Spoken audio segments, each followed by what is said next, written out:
කාන්තාවක් වැදගත් කාන්තාවක් වෙනකොට ඒ වැදගත්කම එක්ක එයාට ගෞරවයක් ලැබෙනවා. නමුත් මේකේ අමාරුම දේ තමයි ඒ ගොඩනගාගත් ගෞරවය සහ වැදගත්කම ආරක්ෂා කිරීම සහ දිගින් දිගටම පවත්වාගෙන යාම. මොකද පුංචි දෙයකින් පවා මේ කාරණා දෙකටම ලොකු හානියක් වෙන්න පුළුවන්. ඉතින් මේ පුංචි දේවල් වලට සමහර විට අපේ ගතිගුණ පවා අයිති. ඒ ගතිගුණ වලින් භයානකම ගතිගුණ පහක් ඔයාලට මේ වීඩියෝ එකෙන් දැනගන්න පුළුවන්. පස්වෙනි ගතිගුණය තමයි ගොඩාක්ම කාන්තාවන්ට තියෙන ඒ වගේම භයානකම ගතිගුණය. එහෙනම් ඉතින් අපි දැනගමු මේ ගතිගුණ පහ මොනවද කියලා. පළවෙනි කාරණය තමයි letting an embarrassing or humiliating incident define your entire life. ඒ කියන්නේ තමන්ව අපහාසයට උපහාසයට ලැජ්ජාවට පත් කරපු සිද්ධියක් නිසා අනේ ඒ සිද්ධියට තමන්ගේ මුළු ජීවිතේම ඉරණම තීරණය කරන්න ඉඩ දීම. සමහර විට gedara doredhi පවා තමන්ට නිතර මුහුණ දෙන්න සිද්ධ වෙන හිංසා, පීඩා, දෝෂාරෝපණ, කෙනෙහිලිකම්, කොන්කිරීම් වෙන්න පුළුවන්. ඉතින් මේ විදිහට කෙනෙක් තමුන්ව පහත් කොට සලකනකොට ඒ ටොක්සික් පණිවිඩය තමන්ගේ හිතට ගත්තොත් කාලයක් තිස්සේ නොදැනීම තමන්ගේ ආත්ම විශ්වාසය, තමන්ගේ ආත්ම ගරුත්වය සහ ආත්ම අභිමානය නැත්තටම නැති වෙලා යනවා. තමන්ගේ වැදගත්කමත් ඒත් එක්කම නැති වෙලා යනවා. ඉතින් ඒ විදිහට තමන්ගේ ආත්ම ගරුත්වය සහ ආත්ම විශ්වාසය, ආත්ම අභිමානය නැති වුණ දවසට තමන්ව පහත් කරලා සලකන්නේ ඒ අය නෙවෙයි. තමන්ව පහත් කරලා සලකන්නේ තමුන්ව තමයි. ඒ නිසා මේ ගැන හරිම අවධානයෙන්, හරිම සෙවිල්ලෙන් ඉන්න ඕනේ. කාන්තාවකගේ වැදගත්කම නැති කරන දෙවෙනි ගුණාංගය. ඒ තමයි getting emotional and angry in front of a crowd.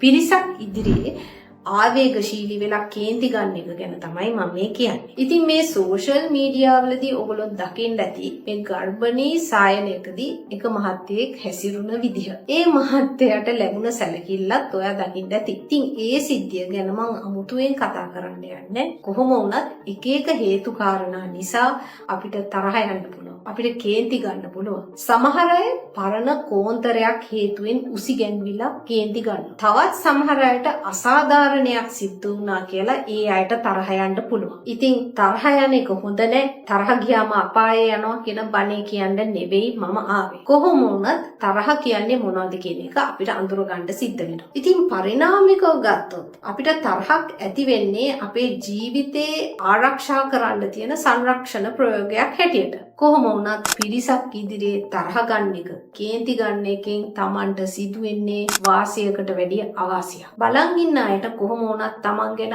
අප්‍රසන්න හැඟීමක් ඇති වෙනවා. අන්න ඒ නිසාම සමහර අය හිතා මතාම කෙනෙක්ව උසි ගන්නන්න පුළුවන් පිරිසක් ඉස්සරහා. ඒ කරලා ඒ කෙනාව හැල්ලුවට ලක් කරනවා. නරක එක්කෙනා බවට පත් කරනවා. එයාව ජෝක් එකක් බවට පත් කරනවා. ඉක්මන් කෝපය නිසා තමන් මෝඩෙක් බවට පත් වෙනවා. ඉතින් එහෙම කියන්නේ කවුද? එහෙම කියන්නේ බෲස් ලී. බෲස් ලී කියන්නේ සටන් කලාකරුවෙක්, නළුවෙක්, චිත්‍රපට අධ්‍යක්ෂකවරයෙක් වගේම දාර්ශනිකයෙක්. තවත් චරිතයක් ස්ටීව් මාටින් කියලා විකට නළුවෙක් ඉන්නවා. එතුමා ආවේග පාලනය කරන්නේ මෙහෙමයි. එයා කේන්ති ගන්න නැහැ. එයා තරහ කියන ආවේගය විසිරුවා හරිනවා, ඩිෆියුස් කරනවා. කොහොමද ඒක කරන්නේ? එයා ඒ තරහ කියන ආවේගය විහිළුවක් බවට පරිවර්තනය කරනවා. ඉතින් මේ විදිහේ විශේෂ චරිත ඒගොල්ලොන්ගේ ආවේග පාලනය කරේ එහෙමයි. ඉතින් වැදගත් කාන්තාවකට උන තමන්ගේ ආවේග පාලනය කරගන්න ගමන් ජීවිතේ සාර්ථක කරගන්න ඕනේ නම් එහෙනම් එයාට එයාගේ ඇංග එක මැනේජ් කරන්න සිද්ධ වෙනවා. නමුත් ඉතින් තමන්ගේ අවශ්‍යතා ඉෂ්ට කරගන්න බැරි වුණොත් තවත් කෙනෙක්ව බය ගස්සලා හරි අන්න ඒ කාරණාව ඉෂ්ට සිද්ධ කරගන්න වෙනව නේද? ඉතින් අනිවාර්යයෙන්ම එහෙම කරන්න හිතෙන්නේ තුන්වෙනි නරක ගතිගුණය තියෙනවා. ඒ තමයි showing signs of neediness and attention. සිංහලෙන් කියනවා නම් යැපුම් මානසිකත්වය, අසරණ චරිතයක්, දුප්පත් චරිතයක්, ලද බොළඳ සියුමැලි චරිතයක්. ඉතින් මේ කියන භයානක බොරුව ඇත්තක් කියලා පිළිගත්තොත් මේ කියන කාන්තාව තමන්ගේ අවශ්‍යතා තමන් තුලින්ම සපුරගන්න නැතුව, තමන් තුලින්ම ඉෂ්ට සිද්ධ කරගන්න නැතුව තවත් කෙනෙක් කරහා වක්‍රව ඒ දේවල් ඉෂ්ට කරන්න පෙළඹෙනවා. සමහර වෙලාවට තමන්ගේ අවශ්‍යතා ඉෂ්ට කරන්න නම් තමන්ගේ ප්‍රතිපත්ති වලට පවා විරුද්ධව ගිහින් අල්ලස් එක එක ප්‍රයෝග එක එක කූට උපක්‍රම හරහා අන්න ඒ දේවල් ලබා ගන්න සිද්ධ වෙනවා. මේ විදිහට මේ යැපුම් මානසිකත්වය ටොක්සික් ලෙවල් එකට පවා යන්න පුළුවන්. කොහොම වුණත් මේ ආකල්පේ කෙටි කාලීන වාසියක් තියනවා කියලා පෙනුනට දිගු කාලීන බැලුවොත් මේක අවාසියක්ම තමයි. ඉතින් අපි මෙහෙම හිතමු. මෙයා කියනවා නම් මෙයා Tamanට හැමදාම කියනවා නම් මට මේ දේවල් තනියම කරන්න බෑ. මට තනියම ජීවත් වෙන්න බෑ. මගේ අවශ්‍යතා ඉෂ්ට කරන්න නම් මං කව හරි රවට්ටන්න ඕනේ. එයාට බැගෑපත් වෙන්න ඕනේ.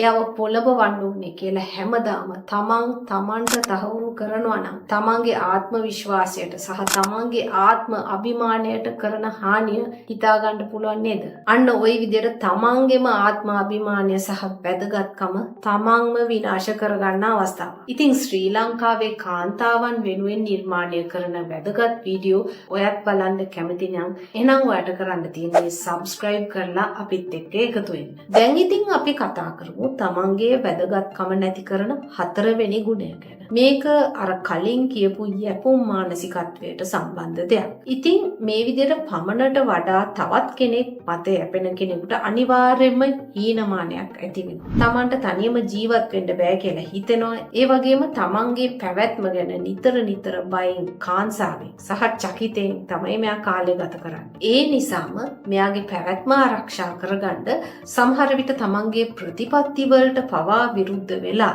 අනුන්ව පිනවන සතුටු කරන සුවච කීකරු නයිස් ගර්ල් කෙනෙක් බවට පත් වෙන්න සිද්ධ වෙනවා. කොහොම වුණත් මේ හැසිරීම අඳුරගත්ත සමහර අය මේ නයිස් ගර්ල්ව තමන්ගේ වාසියට පාවිච්චි කරන්න පෙළඹෙනවා. මෙයාගෙන් ප්‍රයෝජන ගන්න. මේ විදියට අන්තිමේදී අනුන්ව සතුටු කරන්න මහන්සි වෙන මේ නයිස් ගර්ල්ට අන්තිමේදී වෙහෙසටපත් වෙනවා. තමන්ට තමන්ව මගහැරිලා යනවා. තමන්ගේ ශාරීරික සහ මානසික සුවතාවය නැති කරගන්න. ඒ වගේම තමන්ගේ වැදගත්කමත් නැති කරගන්න. ඉතින් මෙහෙම කතාවක් තියෙනවා. If you live for the others approval, you will die from their rejection. ඒ කියන්නේ අනුන්ගේ අනුමැතිය වෙනුවෙන් ඔයා ජීවත් වෙනවා නම් එහෙනම් ඒ අයගේ ප්‍රතික්ෂේපයෙන් තමන් මිය යන්න පුළුවන් කියන කාරණේ. නමුත් ඉතින් කාගේ අනුමැතිය ලබා ගන්නද මේ නයිස් ගර්ල් වෙහෙසටපත් වෙන්නේ? ඒ හැසිරීමට අනුබල දෙන්නේ කවුද? අන්න ඒ තමයි තමන්ගේ වැදගත්කම නැති කරන 5 වෙනි කාරණේ. තමන්ගේ හිත මිත්‍ර සමාගම.